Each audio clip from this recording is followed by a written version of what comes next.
Silent night, holy night, all is come.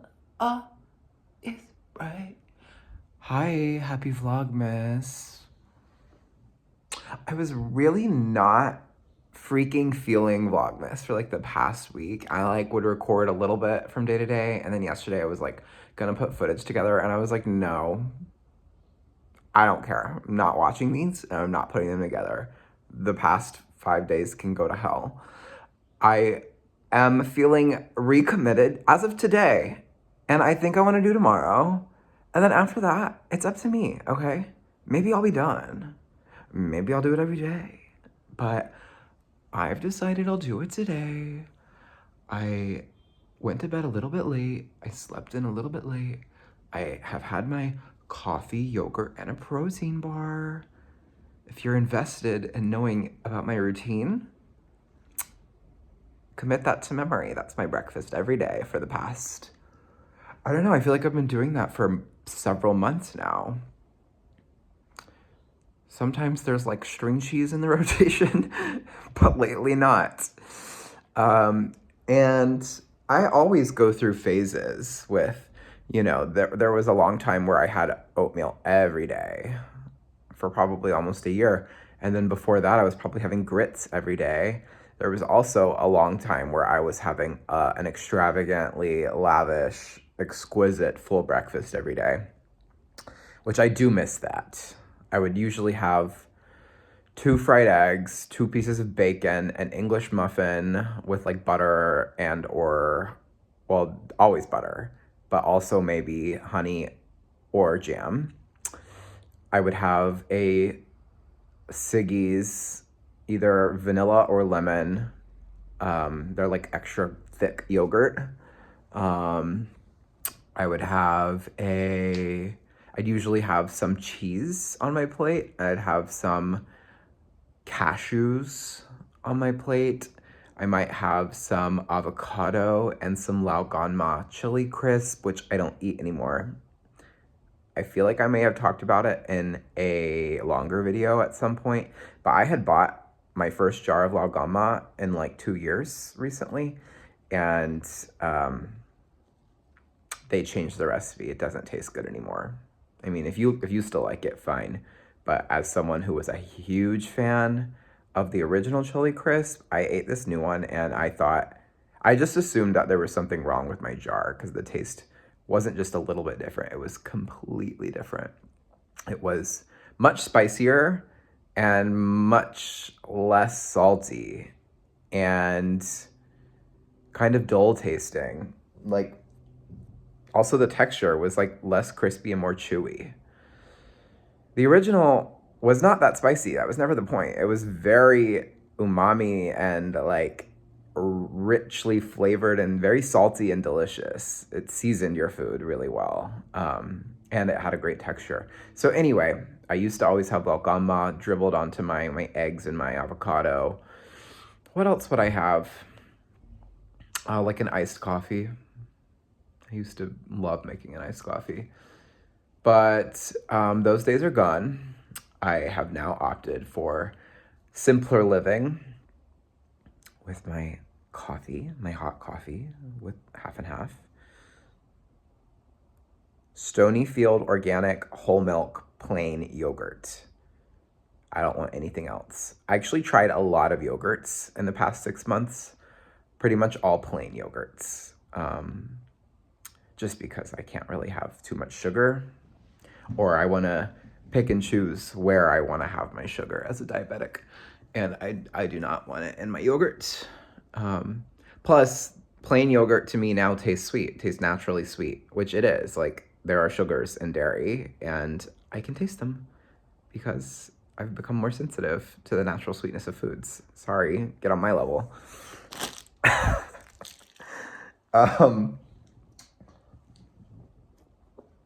Yeah, after trying several yogurts, though, that is the one that I've landed on that I like the most. Which is funny because for like the past 2 years in Zagreb,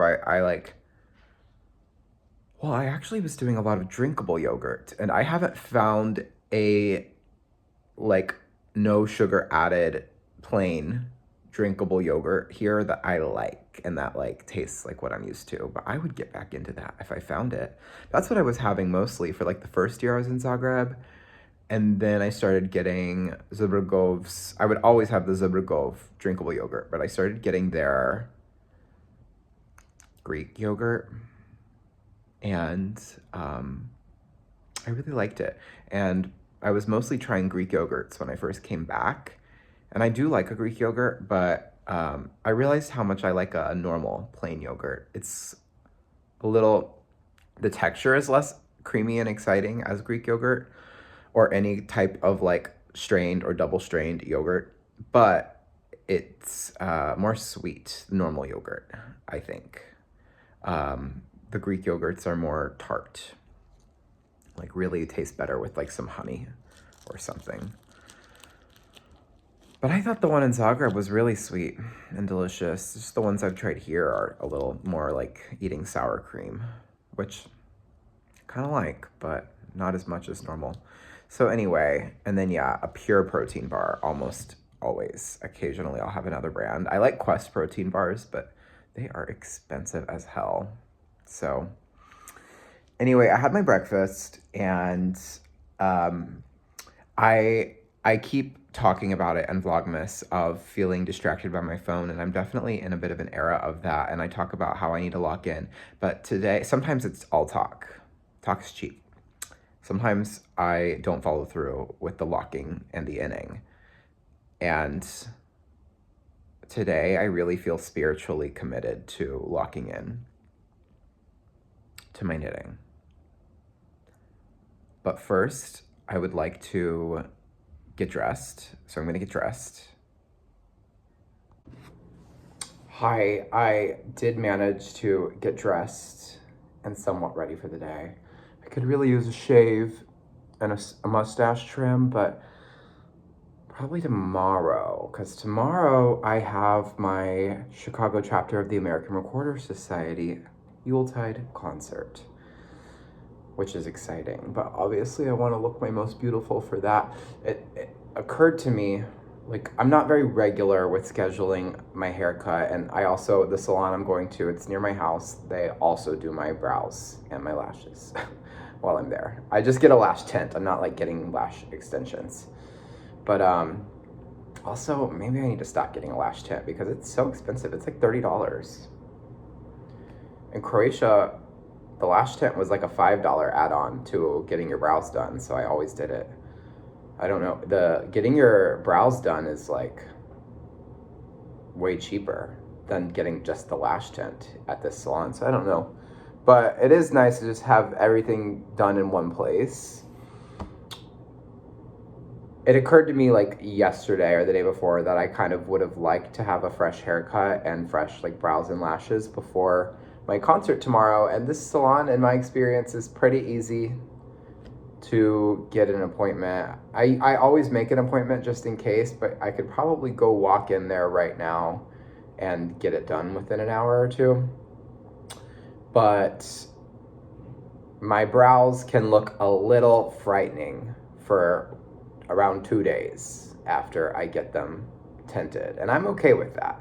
I'd rather them be a little extra dark for a day or two and have them last longer than have them look perfectly natural right walking out of the salon, because it doesn't last that long. I'd say you get the most bang for your buck for your brow dye for like 2 weeks, and then it's already kind of fading.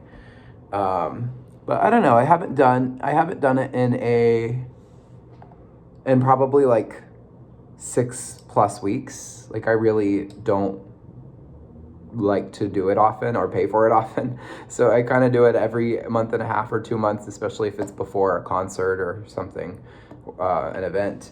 And I would say there is some like residual darkening. Maybe it's just the lighting. But like my brows, I think before I ever started getting them done, were so blonde, I barely had any definition on my face from them.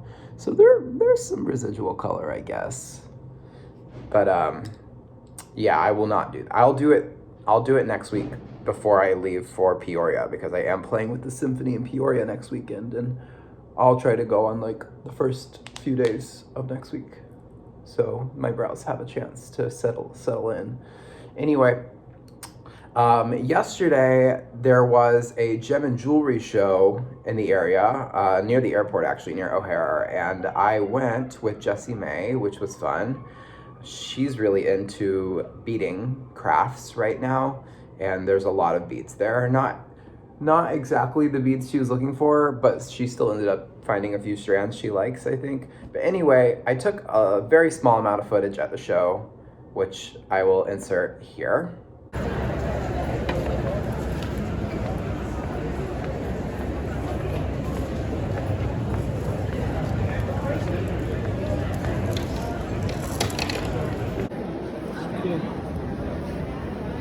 Oh, I can do card if you don't have. This was my second time at this show since I've started getting into jewelry. Now I'm keeping track of when I can look at and buy gemstones in person. And I didn't really need any more gemstones, but I couldn't help myself. And I got a nice little cache of stones, and I'm good on stones, and it's time for me to settle in and make some jewelry and prepare to get jewelry out in the world.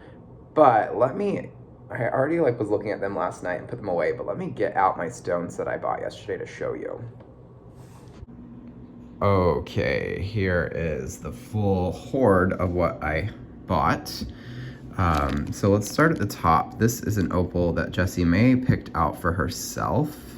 So I'll make her a ring out of this. And I like the colors, the milkiness, the slightly imperfect shape. It's not perfectly round. I like that a lot. And then I picked out this opal for myself, which is almost colorless in a way. Like you get it from the top at the right angle, and it's just like see-through, and it just looks like a drop of water.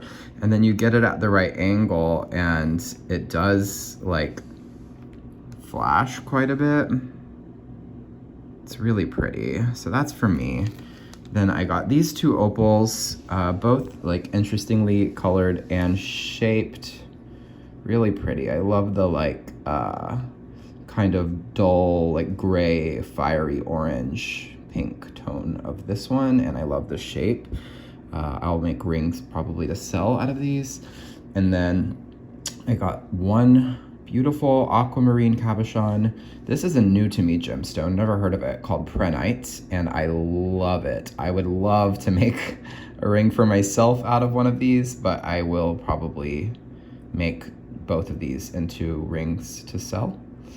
And then at the last row, we have this lavender chalcedony, and I like this one even more. This one's glowy like the Prenite. This one's less glowy, but more like purple. Very beautiful. And then I'm mostly working with cabochons because that's mostly the technique that I know how to do, is setting a cabochon. But I did get some faceted stones. You can ignore the garnets. Those I already had. These green ones are emeralds that I got yesterday, and I just put them in this little bag because these boxes are a nightmare. It came in one of these boxes, and I opened it, and they all kind of flew around. Luckily, I found all of them. But now they're in this bag, and I will do some of these flush set rings like this with the emeralds at some point, and then also these really pretty amethysts.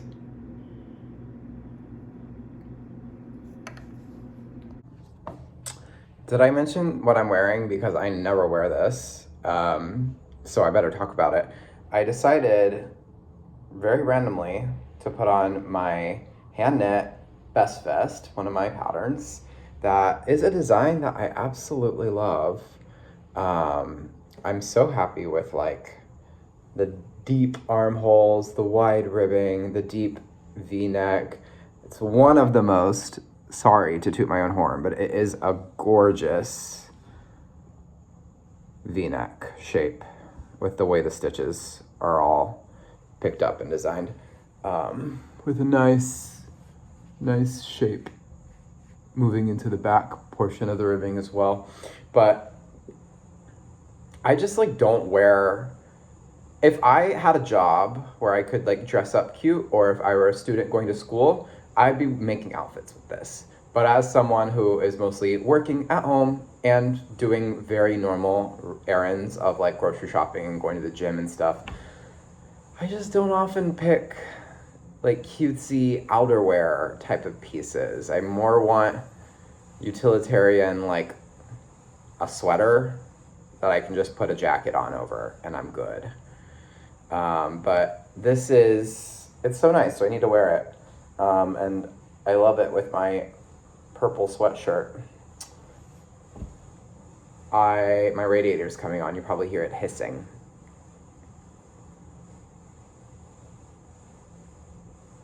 There was something else I wanted to say about this. Oh, just that it's been folded in my drawer for so long now that it could have really used the steam, but there was no way I was going to get out the iron for this. I'm just hoping it relaxes as I wear it throughout the day. But nice to look cute for once. If only my hair and face were also cute. I need to shave. Oh well. Okay, so my plan is, it's already lunchtime, but luckily I'm not hungry yet, thank God, because I want to get my work done for my first knitting of the day. I'll probably do other knitting in the evening, but I want to do at least 12 rows minimum on my drop stitch sequins, which has been slow going this week. And I think to keep myself focused and accountable and off my phone, I'm going to do a time lapse on my phone. I do have my laptop and my iPad here, so I could still get distracted, but I'm going to use my phone for a time lapse, and I'm going to put on something to watch, maybe YouTube. Honestly, like a knitting podcast would be great for right now. So easy. So that's what I'm going to do, and enjoy the time lapse.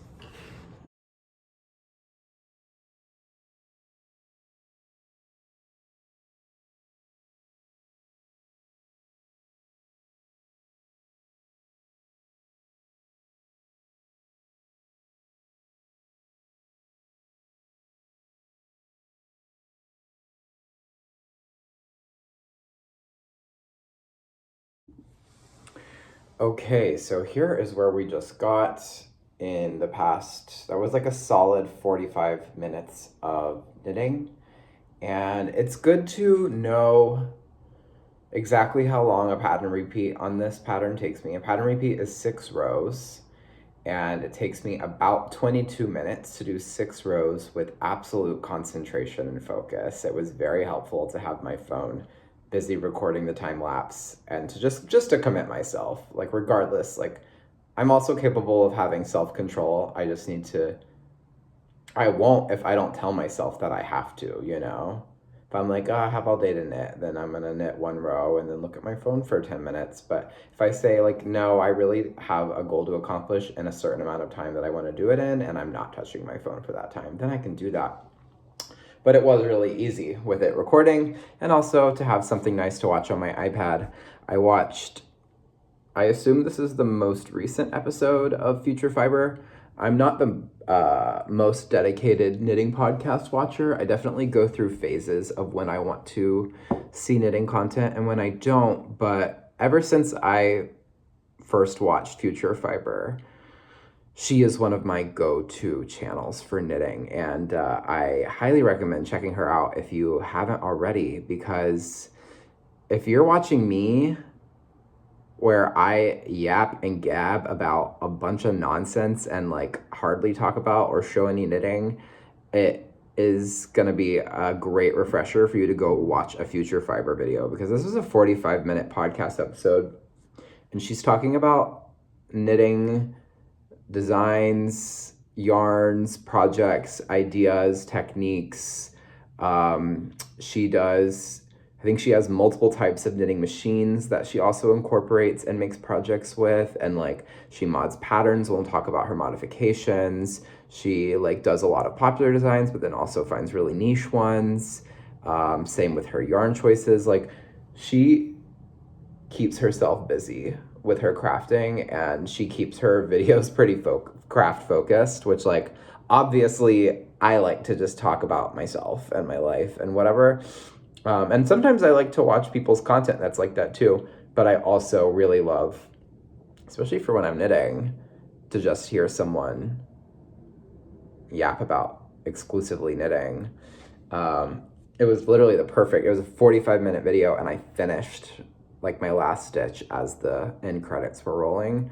So yeah, I could get through this sweater faster if I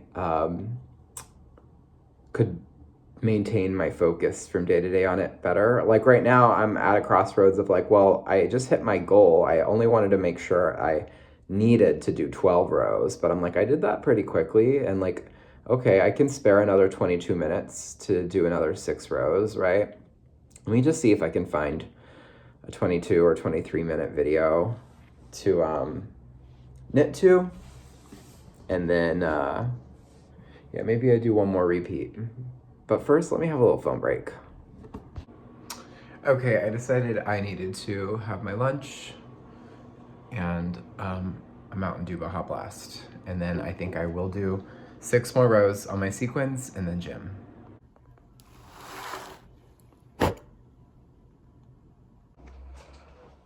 I was about to go to the gym, but then I got an email that my order from Uniqlo came.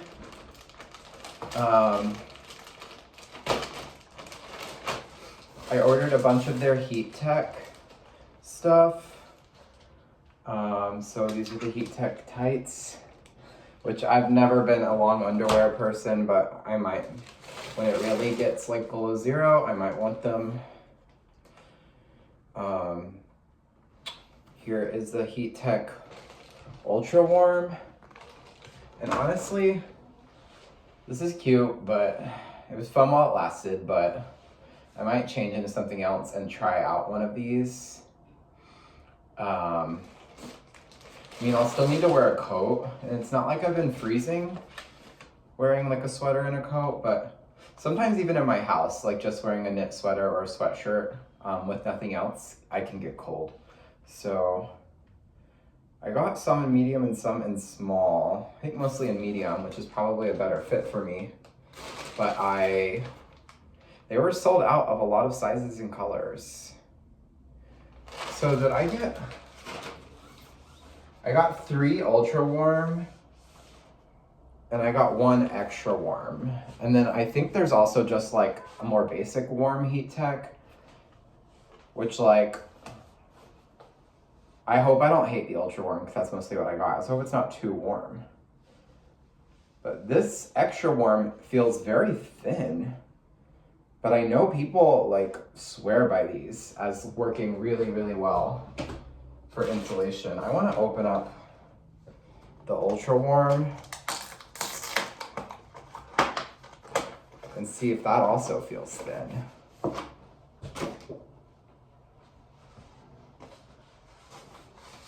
Oh, this feels proper. This does feel warm. It almost feels, it almost feels like a really thin layer of like neoprene, like scuba diving material. Should I wear this? It'd be really nice to know like I could wear this and then not have to wear wool. Like maybe I could just wear a cotton sweatshirt and I wouldn't get cold.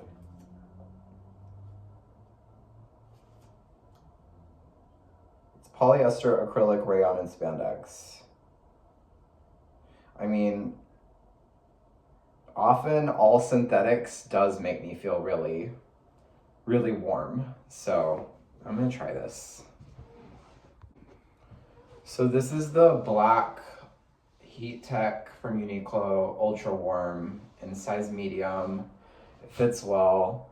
And I'm just gonna put on this basic like boucle sweater. It's from S. Oliver. It's got, I think it's more than 50% wool. So this is a pretty cozy, warm sweater.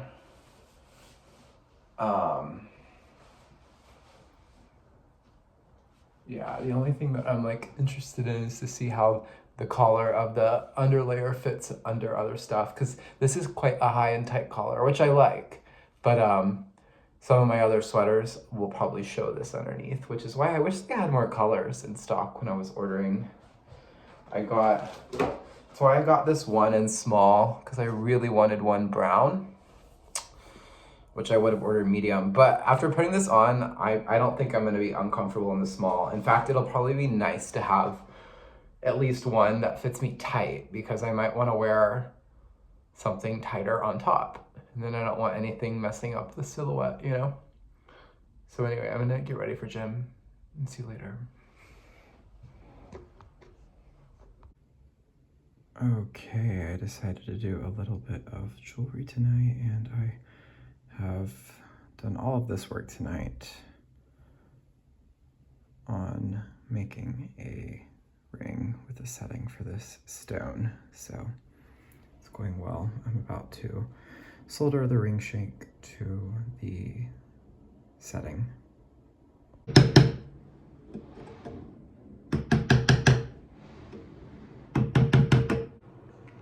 Hi, I thought I was done vlogging because I didn't think I was going to finish this ring, but sometimes it's difficult to stop once I've started, and like it is a big amount of work, but also it's like I can make a gemstone ring start to finish in like 4 hours of continuous labor, so that's doable. Oh my gosh, I wish I had the stamina for knitting for 4 hours. I mean, this requires more energy, but I just get bored knitting and distracted. But I finished this ring with the Prenite cabochon, and like, it's crazy the way this stone just glows. And I tried for the first time doing a hammered, I wish it would focus better. Hammered texture.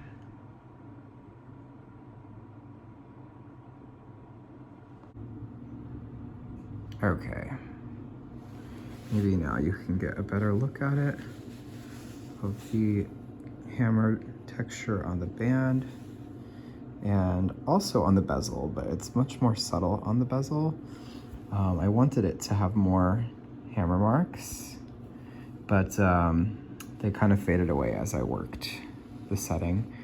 But instead, I left my tool marks from setting. Normally I would remove them, but I left them and just polished them up. So there's just like a lot of like little scratches and grooves that give this ring an ancient quality. Hi, good morning, or good afternoon. I think we just hit noon. I have my recorder Christmas concert today, and I'm in a hurry. I'm making cookies because we were asked to bring something for reception. I wanted to make something a little more Christmassy, but I ran out of time to like pick a recipe and buy ingredients. Like I usually have the stuff to do some basic chocolate chip cookies, doing them with toasted walnuts, which I did last time, and I really like them. So I'm gonna get baking. Okay, cookie dough ready to go in the oven.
Hello. Um, my recorder concert was very cute and very fun. I only meet with these people once a month, and it's just like a solid 3 hours of playing every time we meet, so we don't talk that much. So it was really cute after the concert to have a reception, have some cookies, and chit chat. Um, my cookies were a hit, and the few that were left over, I made sure people took them home because I didn't want them. And I sampled a lot of the stuff other people brought, which was really good. Someone made like some kind of like, definitely like a holiday cookie, like a ginger cookie that was so chewy and gingery, and salty. It was very good. And honestly, I like those kind of spice cookie flavors. We should eat that year round. Why is a spiced cookie a Christmas treat only? It's not something I'd want to have all the time. So, like, yeah, I'd be sad if that were like the norm and no one was eating regular cookies. But I want it at least 2 times a year, not one. Anyway, Jessie May came to watch me, which was sweet. I was glad she could come. And then I only played in the first piece, which was like a multi-movement piece. And then I went to go sit with Jessie and watch the rest of the concert. It ended up being like a 2-hour concert, which was longer than I expected, but I loved it. And Jessie and I sat knitting together, enjoying. It was very, very laid back, like casual kind of a concert, which I love. I was trying to think where I was going to put the footage, but I think I'll have already put the recorder footage chronologically. It already happened, so I'll have put it before these clips.